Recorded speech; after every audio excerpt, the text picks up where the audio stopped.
২৪ জুলাই আগস্টে ইন্টারনেট বন্ধ করে গণহত্যায় উস্কানির মামলায় হাসিনা পুত্র সজীব ওয়াজেদ জয় এবং সাবেক প্রতিমন্ত্রী জুনায়েদ আহমেদ পলকের বিচার শুরুর আদেশ দিয়েছেন ট্রাইব্যুনাল।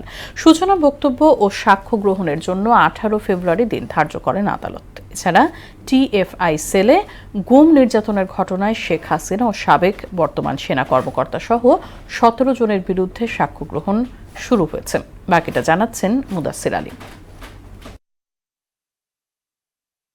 র্যাবের টাস্কফোর্স ফর ইন্টারোগেশন সেলে গুম নির্যাতনের ঘটনায় মানবতা বিরোধী অপরাধ মামলায় ক্ষমতাচ্যুত প্রধানমন্ত্রী শেখ হাসিনা ও সাবেক বর্তমান সেনা কর্মকর্তা সহ ১৭ জনের বিরুদ্ধে শুরু হয়েছে বিচার প্রক্রিয়া। এ মামলায় বর্তমানে গ্রেপ্তার রয়েছেন ১০ জন। বুধবার আন্তর্জাতিক অপরাধ ট্রাইব্যুনাল ১-এর চেয়ারম্যান বিচারপতি গোলাম মর্তুজা মজুমদারের নেতৃত্বাধীন ৩ সদস্যের বিচারিক প্যানেলে শুরু হয় এর সাক্ষ্য গ্রহণ।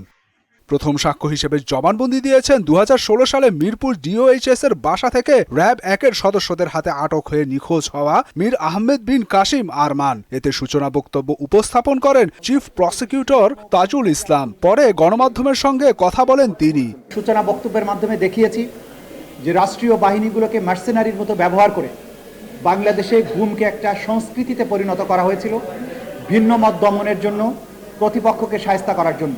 এদিকে জুলাই গণ অভ্যুত্থানকালে ইন্টারনেট বন্ধ করে গণহত্যার ইন্ধনের মামলায় সজীব ওয়াজেদ জয় ও জুনায়েদ আহমেদ পলকের বিরুদ্ধে অভিযোগ গঠন করে বিচার শুরুর আদেশ দেন ট্রাইব্যুনাল ১। অভিযোগ আমলে নিয়ে সাক্ষ্য গ্রহণের জন্য আগামী ১৮ ফেব্রুয়ারি দিন ধার্য করেন আদালত। তারা গণহত্যাকে আড়াল করার চেষ্টা করেছেন এবং পরিকল্পনা করেছেন কিভাবে ইন্টারনেট শাটডাউন করে ব্ল্যাক আউট করে দিয়ে কিভাবে গণহত্যা চালানো যায়, সেই দায়ে তাদের বিরুদ্ধে অভিযোগ গঠিত হয়েছে। এদিন আসামি পক্ষের আইনজীবীদের করা অব্যাহতি আবেদন খারিজ করে দেন ট্রাইব্যুনাল। উনার কোনো নির্দেশনা ছিল না, কখনোই উনি ইন্টারনেট বন্ধের ব্যাপারে কোনো নির্দেশনা দেননি বা এই ঘটনার ক্ষেত্র প্রস্তুতের উনার কোনো ভূমিকা ছিল না। সজীব আহমেদ জয় প্রধানমন্ত্রীর তথ্য যোগাযোগ প্রযুক্তি বিষয়ক উপদেষ্টা ছিলেন। উনি মন্ত্রণালয়ের কোনো উপদেষ্টা ছিলেন না, তিনি ছিলেন অবৈতনিক এবং খণ্ডকালীন, এবং ঘটনার সময় তিনি দেশেও ছিলেন না। অন্যদিকে ১৯৭১ সালে সংঘটিত যুদ্ধ অপরাধ মামলায় মৃত্যুদণ্ডপ্রাপ্ত মাওলানা আবুল কালাম আজাদ আন্তর্জাতিক অপরাধ ট্রাইব্যুনালে আত্মসমর্পণ করেন। মুদাসসির আলী, মোহনা সংবাদ, ঢাকা।